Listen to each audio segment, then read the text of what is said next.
Ce texte est une traduction de l'anglais au français tirée d'une prédication de Billy Graham. Merci beaucoup. Je croyais avoir été présenté hier soir. Peut-être que vous êtes dans un tout autre public, je ne sais pas, mais c'est un grand privilège d'être à nouveau ici ce soir et de proclamer l'évangile de Jésus-Christ. Ce soir, je veux parler d'un père qui accueillit son fils chez lui. C'est au chapitre de Luc. Je ne pense pas que je le lirai. C'est assez long, mais vous connaissez l'histoire. Cet homme, ce jeune homme, voulait se perdre. Il était là de sa famille. Il voulait partir seul. Il voulait tout obtenir, aussi loin que possible de son père et de sa maison, et vivre à sa guise. Il voulait son héritage maintenant, alors il est allé voir son père, et son père acceptait car c'était la loi du pays à cette époque au Moyen-Orient. Et ce jeune homme, dans l'histoire de Jésus, est parti pour un pays lointain avec tout son argent et tout ce qu'il avait reçu de son père. Et loin de quiconque aurait pu le savoir ou le critiquer, il était libre de faire ce qu'il voulait. Il y a des milliers de fugueurs chaque année. Je sais que beaucoup ont fui à cause de violences familiales. Les adolescents ne sont pas les seuls à fuguer dans notre société. Des centaines de milliers d'hommes et de femmes fuyaient à la suite d'un divorce, et je crains que ce soit le cas de milliers de personnes ici même dans le cantué. Il fuyait son père, il fuyait lui-même, il fuyait Dieu. Et autour de nous, aujourd'hui, des gens font la même chose. Ce garçon a dilapidé sa fortune dans une vie de débauche. Il a tout dépensé sans rien obtenir. La Bible dit dans Isaïe: pourquoi dépenser de l'argent pour ce qui ne nourrit pas, et ton travail pour ce qui ne rassasie pas? L'image de ce jeune homme, la reconnaissance de sa condition et de ses besoins. Jésus a dit qu'il commença à être dans le besoin. Une famine est arrivée, et il y a toujours une famine. Et probablement pour la première fois de sa vie, il a éprouvé un besoin matériel. Sa faim physique est une image de notre faim spirituelle. Sa faim physique est une image de notre faim spirituelle. Lorsqu'il est revenu à lui, les Écritures disent qu'il a recouvré la raison. Il comprit qu'il existait une alternative à son mode de vie. Il était déjà parti chercher du travail. Aucun de ses anciens amis ne voulait lui adresser la parole, sachant qu'il n'avait plus d'argent. Il avait tout perdu. Il chercha donc un emploi et finit par trouver un emploi de gardeur de porte. Imaginez ce que cela signifiait pour un jeune juif, garder les portes. Jusqu'où peut-on aller? La famine était arrivée. L'alternative pour lui, ce soir-là ou cette nuit-là, était la maison de son père. Et il commença à y réfléchir. Il était très humble. Il n'était pas arrogant, mais il était désolé. Il dit: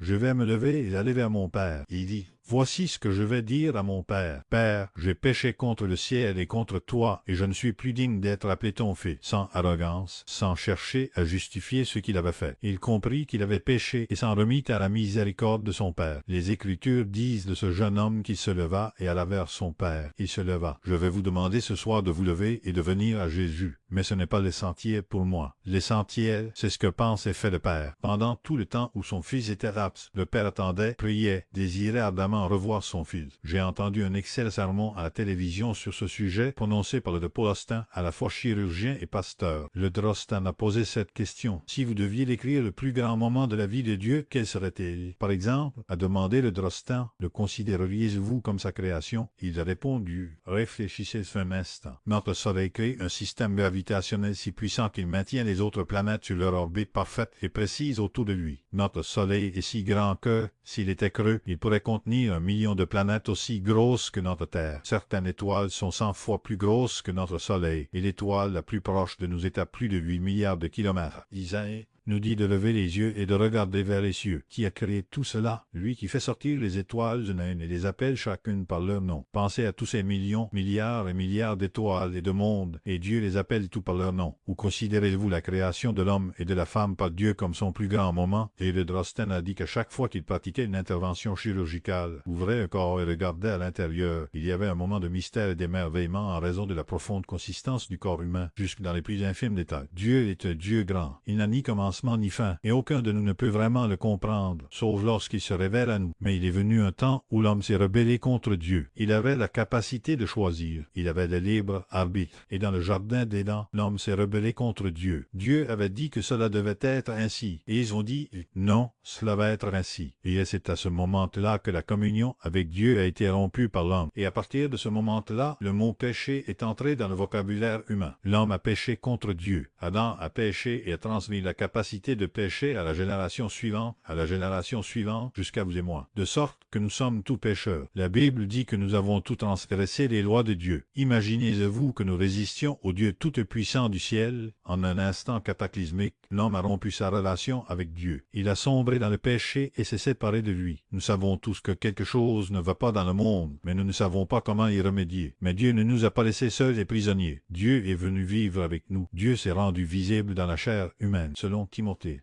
Et cette chair humaine était Jésus. Quand vous regardez Jésus, vous voyez Dieu. Il est Dieu. Et il est venu dans un but précis. Il est venu pour nous sauver, vous et moi, de nos péchés, et pour nous donner une vie nouvelle, et pour nous garantir qu'à notre mort nous irions au ciel. Dieu est venu vivre avec nous. Il a été rendu visible par le Christ. Et cela pourrait être une image de Dieu à son meilleur. Mais il y a un moment plus grand encore. Il y a la croix. L'endroit où il était pendu sur cette croix. Ce n'était pas seulement les souffrances physiques de Jésus lorsqu'on lui a enfoncé les clous dans les mains et la lance dans le côté. C'était une souffrance spirituelle. Il est dit, mon Dieu, pourquoi m'as-tu abandonné? Et à cet instant, Dieu a fait retomber sur lui les péchés du monde entier. Tes péchés et les miens ont été retombés sur Jésus. C'est un grand mystère, mais les Écritures l'enseignaient. Et le seul moyen d'être pardonné est par la croix. Il a dit que tout était accompli. Et lorsqu'il a dit cela, il y a eu un tremblement de terre. Les rochers se sont fendus. Les ténèbres ont recouvert la terre. Et nous voyons Dieu en Jésus mourant dans le péché aux mains de sa propre création. Pouvez-vous imaginer qu'il le fasse volontairement parce qu'il vous aime? Dieu est un Dieu d'amour, mais le destin a montré un instantané de Dieu à son apogée, comme l'illustre notre histoire. Nous voyons ce père. Chaque jour depuis qu'il avait quitté la maison, le père s'asseyait sur le porche. Je suppose que c'est dans une femme. Et il guettait le retour de son fils. Il savait que son fils reviendrait un jour, mais il ne savait pas combien de temps. Et il attendait. Il avait une bague, une robe, des chaussures neuves, tout ce dont le jeune homme aurait besoin. Et un jour, il attendait là depuis des semaines, peut-être des mois. Il regarda au loin et aperçut ce qu'il pensait être une silhouette familière. Et le père courut à sa rencontre.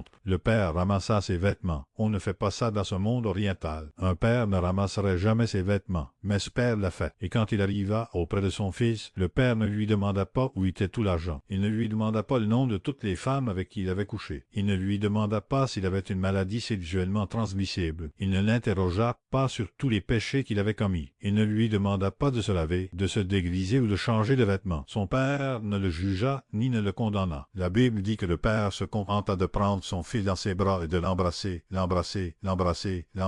Et entre tous ces baisers, il disait « Bienvenue à la maison, bienvenue à la maison, bienvenue à la maison ». Et le père ne se souciait pas de l'origine du fils, ni de ce qu'il avait fait. Son intérêt était qu'il soit rentré. Dieu ne veut pas vous juger ni vous condamner. Il nous ôte simplement nos vêtements déchirés et tachés de péché et nous donne sa propre robe de justice. Et lorsque nous comparaissons devant le jugement de Dieu, nous ne sommes pas revêtus de notre propre justice que nous n'avons pas. Nous sommes revêtus de la justice que Jésus acquise pour nous sur la croix. Car voyez-vous, Jésus est ressuscité des morts et il est vivant. La dette est déjà payée. Non pas parce que nous le méritons, mais à cause de ce que Christ a fait pour nous par sa mort sur la croix et sa résurrection. Je n'irai pas au ciel parce que je m'appelle Billy Graham ou parce que j'ai prêché à beaucoup de gens. Pas du tout. J'y vais à cause de Jésus et de ce qu'il a fait sur la croix. Mais Dieu est aussi un Dieu de jugement. Si nous nous détournons et ne revenons pas à la maison pour trouver une autre voie, nous serons jugés. Et ce sera un moment terrifiant pour nous, car le salaire du péché, c'est la mort. Mais le don gratuit de Dieu, c'est la vie éternelle en Jésus-Christ notre Seigneur. Il ne se soucie pas d'où nous venons, mais plutôt d'où nous allons. Où vas-tu? Et es-tu sûr que si tu mourais maintenant, tu irais au ciel? Sois sûr que ce soir, il t'attend avec miséricorde et amour. Le jour viendra où Dieu jugera le monde, mais tu n'y seras pas si tu connais le fruit. Aujourd'hui est un jour de grâce et de salut pour tous ceux qui viendront. Mais attention à cette attitude que beaucoup d'entre nous auront. Beaucoup disant, je sais que je suis sur la mauvaise voie, mais je n'en suis pas encore lassé. Je me repentirai et reviendrai à Dieu à un moment donné. Il est peu probable que le Saint-Esprit vous parle maintenant. Il y a une petite voix intérieure qui vous dit que vous devez prendre cet engagement.